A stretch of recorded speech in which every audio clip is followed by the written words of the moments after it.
উনি তো প্রবচন দিতেই থাকেন। তো সেই প্রবচন কজন শোনে? অ্যামুজমেন্ট হয় ওনার প্রবচনে, সব ব্যাপারে উনি সবকিছু বলেন, লোকে মজা নেয়। কি হয়েছে না হচ্ছে সেটা তো আমার পার্টি ঠিক করছে। আর 26-এর ইলেকশনে কি হবে সেটা মনে হয় জগন্নাথ দেবের আশীর্বাদে পরিবর্তন হবে এখানে।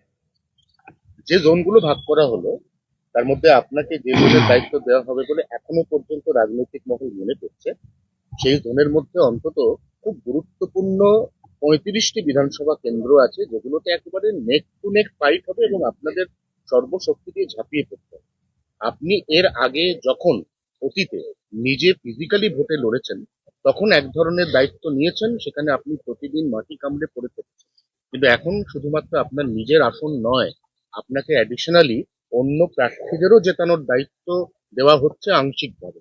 এটা কিভাবে নিচ্ছেন? দেখুন, ইয়ে তো ঠিকই আছে, পার্টি যে দায়িত্ব যাকে দেবে সে সেটা করবেই। কি জোন হবে না হবে আমার কিছু জানা নাই। আমি 3বার ইলেকশন লড়েছি, আর 3বারই সভাপতি থেকেছি, নাহলে অন্য দায়িত্বে ছিলাম। নিজের ছাড়াও বাইরেও প্রচার করেছি আমি। 21-এর নির্বাচনে খালি আমি প্রার্থী ছিলাম না, তার আগে 2বার লড়েছি আমি। তো সেই জন্য সেবারে নিজের এলাকায়ও সময় দিয়েছি, বাইরেও দিয়েছি, স্বাভাবিক, এটা করতেই হবে। শুভেন্দু অধিকারীকে এককভাবে দিয়ে যে দল খুব একটা বড় কিছু বাজিমাত করতে পারবে না, এটা দলের শীর্ষ নেতারা অনুভব করেছেন অবশেষে। না না, কোনো পার্টি কোনো একজনের ব্যক্তির উপরে চলতে পারে না তো, বাকিরাও আছেন আজকে। হ্যাঁ, কিছু প্রমিনেন্ট ফিগার থাকে যাদের অভিজ্ঞতা বেশি, যাদের পরিচিতি বেশি, তাদের তো গুরুত্ব দিতেই হবে। কিন্তু একজন দুজন পশ্চিমবাংলার মতো এত বড় রাজ্য জিতিয়ে দেবে সেটা সম্ভব নয়। না, কিন্তু ওনাদের জন্যই তো আপনার এরকমও দিন গেছে, এই দিনের সাক্ষী আমরাও। সেটা হচ্ছে প্রধানমন্ত্রী এসেছেন শহর কলকাতায় বা পশ্চিমবঙ্গের অন্য জায়গায়, আপনি উড়ানে বিমানে চলে গেছেন ব্যাঙ্গালোর। প্রধানমন্ত্রী এসেছেন, আপনি মঞ্চে স্থান পাননি, আপনি বসেছেন সামনে দর্শকের আসনে। সেই আপনাকে অস্বীকার করা শেষ পর্যন্ত গেল না। না, দেখুন, সে হতে পারে, এক একজন ব্যক্তির এক একটা বিশেষ পরিচিতি থাকেই, জায়গা থাকেই। কিন্তু পার্টিও এক্সপেরিমেন্ট করে যে কাকে দিলে কিভাবে হবে।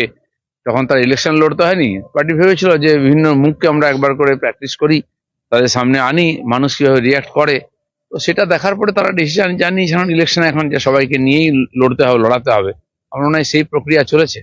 হুমায়ুন কবির নতুন দল করলেন, যে ইউপি জনতা উন্নয়ন পার্টি। সংখ্যালঘুদের একটা ভোট তিনি কাটবেন মূলত ভোট কাটুয়া হিসেবে, এমনটা রাজনৈতিক মহল মনে করছে। সেক্ষেত্রে 2026-এর ভোটে কি অ্যাডভান্টেজ বিজেপি? গতবারে আইএসএফ নিয়েও এরকম চর্চা আপনারা করেছিলেন, ভোট কাটবে, কি হলো পরিণাম? কিচ্ছু হয়নি। আমার মনে হয় কোনো না কোনো পার্টির সঙ্গে সেটিং হবে। গতবারে তো আইএসএফ অনেক বড় বড় সভাও করেছিল। আজ পর্যন্ত নিজের এলাকার বাইরে হুমায়ুন কবির বেরোননি। ওনার পার্টির কি ভবিষ্যৎ হবে, কি চান, উনি তো সকালে এরকম বলেন, বিকালে এরকম বলেন, তার স্ট্যান্ড পয়েন্টও ঠিক নাই। তো এটা করলে তো মানুষ বিশ্বাস করবে না। যদি নতুন পার্টি করে লড়তে চান, ঠিক করুন, পরিষ্কার করে ঘোষণা করে দিন ওনার কি উদ্দেশ্য। তো যারা চায় তারা তাকে সহযোগিতা করবে। বাকি উনি আমার মনে হয় দাম বাড়াচ্ছেন বা জল মাপছেন যে কার দিকে গেলে আমি সুবিধা বেশি পাবো। উনি তো বলছেন 27 অথবা 28 তারিখে, এই জানুয়ারি মাসে উনি ব্রিগেডে 10 লক্ষ লোকের জনসমাবেশ করবেন। অলরেডি উনি মাসখানেক হয়নি, তার মধ্যে অনেক কিছু কথা বলেছেন, সেটা করেননি। 10 লক্ষ যদি জোগাড় করতে পারেন, নিঃসন্দেহে একটা বড় শক্তি হিসেবে উঠে আসবে ওনার পার্টি। বলছি অভিষেকের আবার দ্বিতীয় কারণ যাত্রা শুরু, নবজোয়ারের ফয়দাটি এবারে তো, এবং আজ থেকে অভিষেকের দেখুন, কর্মসূচি কর্মসূচি নির্বাচনকে কেন্দ্র করে সব পার্টি কিছু না কিছু অ্যাক্টিভিটি করে, বিশেষ নির্বাচন কেন্দ্রিক যাত্রা ইত্যাদি সব পার্টি করছে, আমরাও করব। তাতে ইলেকশন জিতে যাবে, ডায়লগ দিয়ে যদি ইলেকশন জিতে যেত তাহলে তো অনেক কিছু হয়ে যেত।